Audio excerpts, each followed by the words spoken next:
논센스 퀴즈를 하나 내볼 테니 맞춰보십시오. 성경의 인물 중 가장 행복하게 살았던 여성은 누구일까요? 정답은 아담의 아내 하와입니다. 혹시 그 이유를 아십니까? 하와는 시어머니 없이 결혼 생활을 했기 때문이랍니다. 이 짧은 이야기 속에 시어머니와 며느리의 관계는 가까운 것 같으면서도 불편한 관계임을 알게 됩니다. 그래서인지 며느리와 시어머니는 서로 거짓말을 자주 한다는 우스갯소리가 있습니다. 며느리가 시어머니에게 하는 4대 거짓말이 있습니다. 어머님, 저도 나중에 어머님 같은 시어머니가 될래요. 어머니께서 만든 음식은 다 맛있어요. 어머님, 용돈을 적게 드려서 죄송해요. 다음엔 더 많이 드릴게요.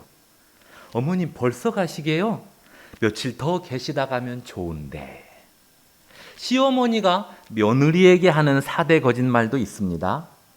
아가, 내일 아침 준비는 내가 할 테니 걱정하지 말고 푹 자거라. 에이, 생일상은 뭐 그냥 있는 반찬으로 간단하게 먹자꾸나. 아가야, 나는 널 친딸처럼 생각한단다. 내가 얼른 죽어야 우리 며느리가 고생하지 않을 텐데. 모든 시어머니와 며느리가 다 이런 것은 아니겠지만 일반적으로 시어머니와 며느리는 겉으로 보여지는 웃음이나 말과 그 속마음이 다르다고 합니다. 물론 우리 성도들께서는 그렇지 않으리라 생각합니다. 그런데 오늘 본문을 보니 겉모습과 속마음이 다른, 아주 많이 다른 한 사람이 등장합니다. 그가 누구입니까? 47절과 48절을 보시죠. 말씀하실 때에 한 무리가 오는데 12 중에 하나인 유다라 하는 자가 그들을 앞장서 와서 예수께 입을 맞추려고 가까이 하는지라. 예수께서 이르시되 유다야, 네가 입맞춤으로 인자를 파느냐 하시니. 예수님의 제자 중 한 명인 유다가 무리를 이끌고 예수님 계신 곳으로 왔습니다. 그리고 예수님께 입맞춤하려고 가까이 다가옵니다.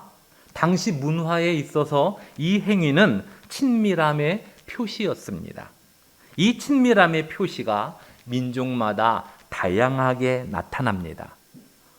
어느 민족은 포옹으로, 어느 민족은 양쪽 볼을 번갈아 대고, 또 어느 민족은 두 손을 꼭 잡는데 예수님 당시 유대인들은 가볍게 입맞추는 행동을 통해 서로 간의 친밀함을 표시했습니다. 유다가 예수님에게 그 행동을 하려 할 때 예수님이 어떻게 반응하셨습니까?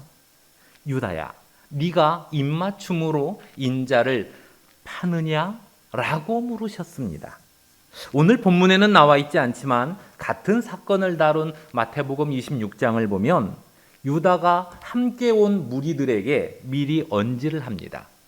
내가 입맞추는 자가 예수이니 그를 잡으라. 그러니까 이러면서 자기들끼리 하나의 신호를 짜고 온 내용이 나옵니다. 그 신호를 따라 유다가 예수님에게 입맞추려고 한 것입니다. 이 사실을 예수님은 이미 다 알고 계셨습니다. 그래서 유다에게 말씀하셨습니다. 유다야, 네가 입맞춤으로 나를 파느냐? 우리가 잘 알고 있듯이 유다는 예수님의 12 제자 중 한 명이었으면서도 예수님을 팔아넘긴 사람입니다. 그 과정에서 어떤 행동을 보이고 있습니까? 입맞춤이라는 친밀함의 표현을 배신의 도구로 사용했습니다. 매우 비열한 모습이죠. 유다는 왜 예수님을 배신했을까요? 혹시 돈 때문이었습니까? 마태복음 27장을 보면 유다가 예수님을 팔아넘기고 받은 액수가 은 30이었습니다. 그 당시 은 30의 가치가 어느 정도였는지 정확히 알기란 쉽지 않습니다. 그런데 출애굽기 21장 28절 이하에 흥미로운 내용이 나옵니다. 소가 남자나 여자를 받아서 죽이면 그 소는 반드시 돌로 쳐서 죽이되 그 소의 주인은 형벌을 면하게 되리라. 하지만 그 일이 반복될 땐 소를 단속하지 않은 그 주인에게 책임이 있으므로 소의 주인을 죽이라. 그러나 소의 주인이 생명의 대가로 피해자 쪽에게 속죄금을 부과하는 방법이 있다.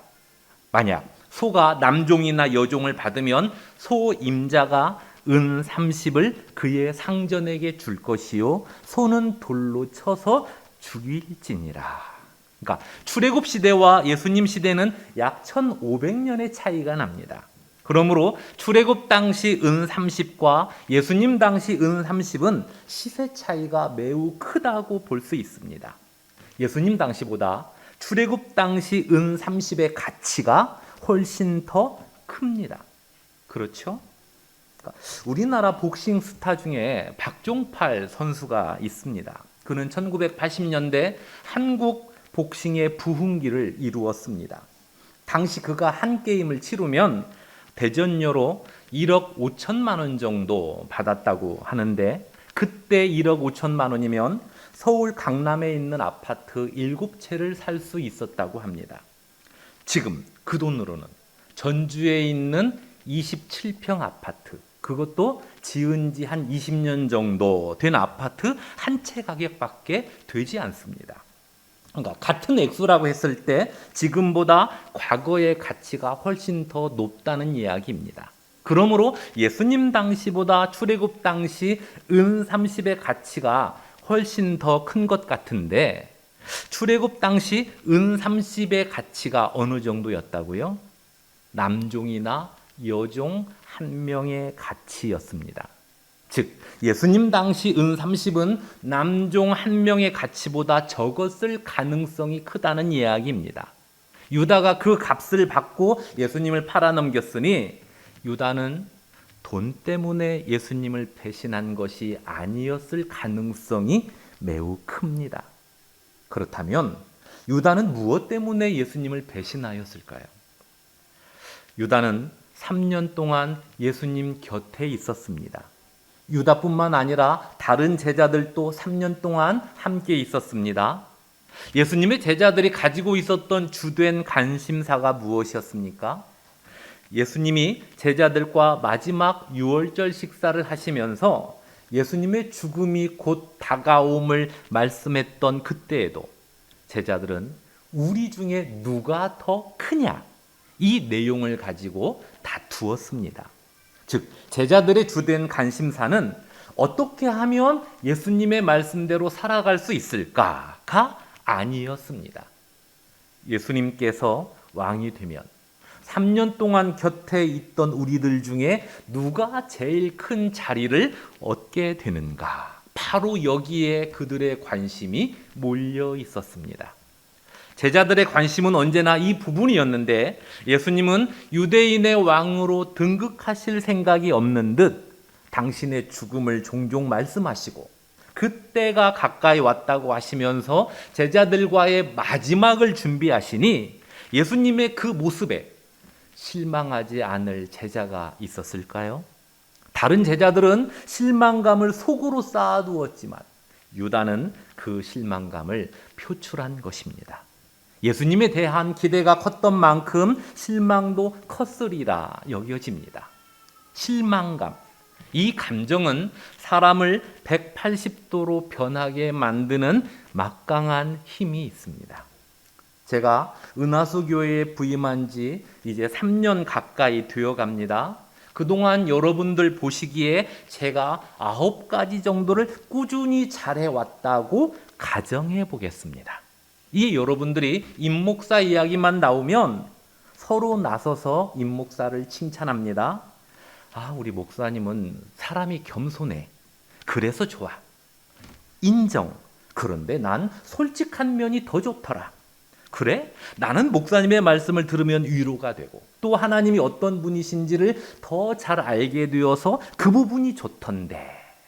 이처럼 저를 좋아해주고 앞으로는 더 좋을 것이라며 기대했는데 어느 날 제가 교회 재정을 횡령했다는 사실이 알려지면 그땐 어떻게 반응할까요?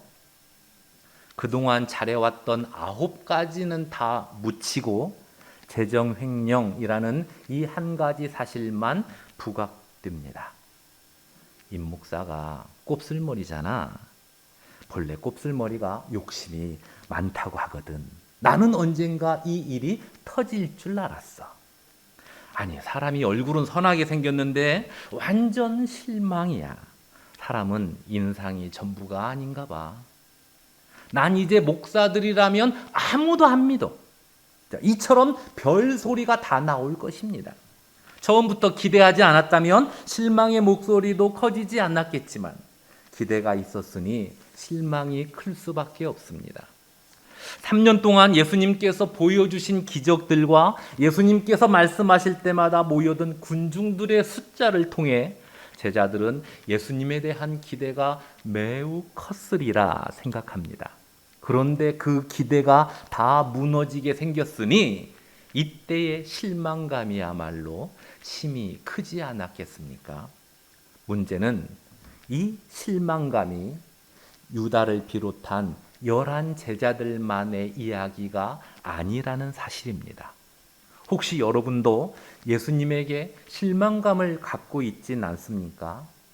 예수님을 섬기고 있으니 만사 형통까지는 아니더라도 남들 행복한 만큼만 행복하길 바라는데 어찌 내 인생은 수십 년이 지난 지금까지 고난의 연속이란 말인가?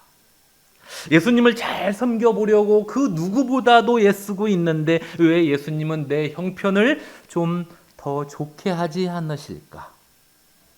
예수님은 나의 간절한 기도를 어찌 더디게 응답하시는가? 이러한 실망감이 찾아오고 그 실망감에 내 생각을 계속 쏟아부으면 작은 불씨 하나가 큰 산을 태우는 것처럼 내 안에 찾아온 실망감은 내 신앙 전체를 태울 수 있습니다. 그동안 겸손히 섬기며 감사하며 찬양하며 기뻐했던 이 모든 신앙의 발걸음들이 내 안에 찾아온 실망감으로 인해 허물어질 수 있습니다. 이 부분에 있어서 저와 여러분 중 그 누구도 예외는 없습니다.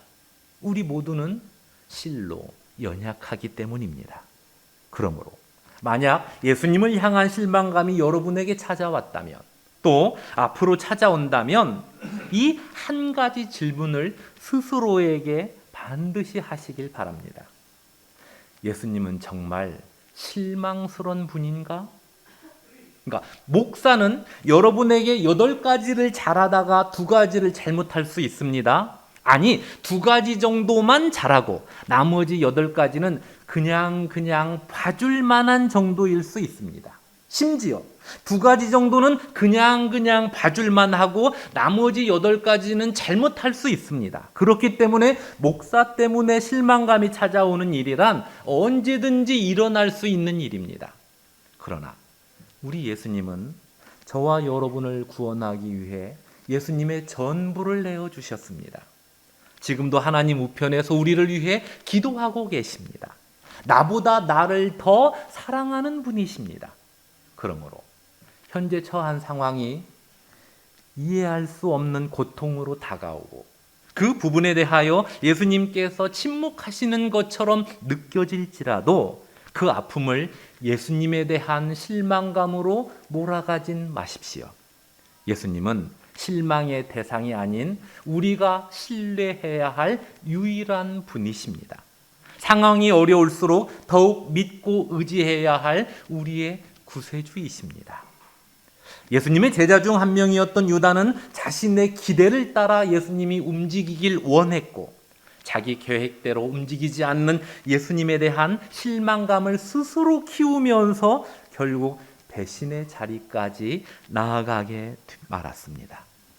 그러나 저와 여러분은 단 한 사람도 유다의 발자취를 따르지 않기를 소망합니다. 예수님을 향한 실망감이 찾아오려고 할 때 지체하지 말고 예수님 품으로 나아가길 바랍니다. 2 팔 벌려 우리를 안아주시고 우리를 위로하실 그 예수님 품으로 달려가시길 바랍니다. 예수님만이 우리의 소망 되십니다. 한편 유다가 무리를 이끌고 예수님을 잡으러 오자 다른 제자들이 몹시 분노하고 있습니다. 49절과 50절을 보시죠. 그의 주의 사람들이 그 된 일을 보고 여짜오되 주여 우리가 칼로 치리이까 하고 그 중에 한 사람이 대제사장의 종을 쳐 그 오른쪽 귀를 떨어뜨린지라. 사람들의 분노는 크게 두 가지로 나눌 수 있습니다. 하나는 누군가의 잘못된 행동을 보면서 내 안에 있는 의로움이 표출될 때 분노합니다.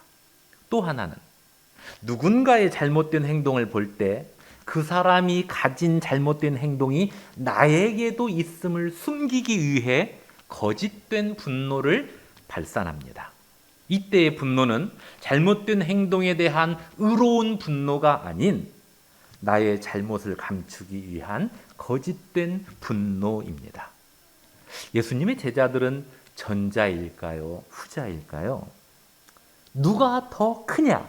이 주제로 종종 다투었던 제자들. 예수님이 잡히자 한 명은 예수님을 모른다 계속 부인하고 나머지는 모두 도망간 사실을 생각해 볼 때 전자보다는 후자에 가까웠으리라 생각합니다. 그러니까 무슨 이야기입니까? 12제자 중 유다는 예수님에 대한 실망감을 이기지 못하여 예수님을 배신하는 자리까지 나아가게 되었고 나머지 11제자들은 예수님에 대한 실망감을 감추기 위해 우리는 유다와 다르다며 분노했다는 이야기입니다. 3년 동안 함께했던 제자들이 이 모양이었으니 예수님이야말로 제자들에게 실망감을 표현하고 분노해야 하지 않겠습니까? 그런데 오늘 본문에 나타난 예수님의 모습을 보니 실망감과 분노가 전혀 보이지 않습니다. 우리 51절 말씀을 함께 읽겠습니다. 예수께서 일러 이르시되 이것까지 참으라 하시고 그 귀를 만져 낫게 하시더라. 그러니까 현대의학을 공부하고 최신 장비를 갖춘 외과 의사라 할지라도 사람의 떨어진 귀를 접합하는 일은 결코 간단한 수술이 아닐 것입니다. 그러나 예수님께서는 수술 도구 없이 또 바늘로 꿰매지도 않고 떨어진 귀를 접합시켰습니다. 그래서 귀가 금방 다시 떨어졌습니까? 아닙니다. 완전하게 치유가 되었습니다. 하루에 3번 이상 소독해야 한다. 항생제도 잘 챙겨 먹어야 한다. 기름진 음식은 당분간 삼가라. 라고 하지 않으셨습니다. 왜냐하면 예수님의 능력으로 단번에 완전하게 치유되었기 때문입니다. 놀라운 능력입니다. 매우 놀라운 능력입니다. 하나님의 아들이신 예수님만이 행하실 수 있는 능력입니다. 더 놀라운 사실은 그 능력을 가진 예수님께서 예수님 잡으러 온 사람들을 피하거나 물리치기 위해선 능력을 사용하지 않았다는 사실입니다. 53절을 보시죠. 내가 날마다 너희와 함께 성전에 있을 때에 내게 손을 대지 아니하였도다. 그러나 이제는 너희 때요 어둠의 권세로다 하시면서 그들에게 잡히셨습니다. 정확히 표현하자면 예수님이 잡히신 게 아니라 스스로 잡혀주셨습니다. 왜요? 능력의 주님께서 왜 스스로 잡혀주신 것입니까? 우리 대신, 저와 여러분 대신 십자가의 형벌을 받기 위해서입니다. 예수님이 우리 대신 십자가의 형벌을 받지 않으시면 우리가 영원한 형벌을 받기 때문입니다. 그래서 예수님은 놀라운 능력을 가지고 있음에도 불구하고 그 능력을 사용하지 않았습니다. 우리를 구원하기 위해 능력 대신 십자가를 선택했습니다. 그래서 그 십자가가 진정한 능력인 것입니다. 우리를 향한 예수님의 진실하신 사랑입니다. 십자가의 길, 그때 사랑을 다 쏟아 부으시고 그 후엔 마음이 좀 변하셨습니까? 아닙니다. 예수님은 언제나 변함없는 사랑으로 우리와 함께 하시면서 우리를 도우십니다. 내가 넘어질 때, 삶이 힘들어 어깨를 축 늘어뜨릴 때, 그리고 사람들에게 외면당하여 괴로워할 때, 예수님은 우리와 항상 함께 하시면서 우리를 위로하시며 도우십니다. 그러므로 예수님을 향한 실망감이 어느 날 나에게 찾아오려 할 때, 또는 신앙의 나태함이 찾아오려 할 때 지체하지 말고 예수님 품으로 나아가길 바랍니다.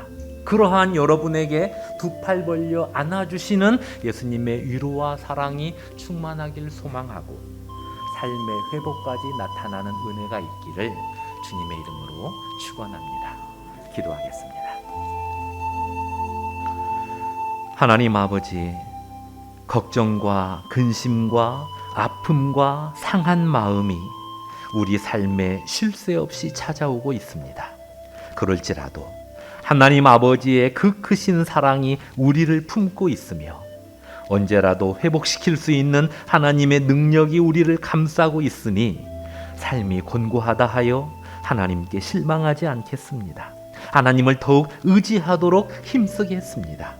이 믿음을 가진 우리 모두에게 주님의 위로와 사랑과 회복의 은혜로 충만케 하옵소서. 언제나 변함없이 우리를 사랑하시는 예수님의 이름으로 기도드리옵나이다.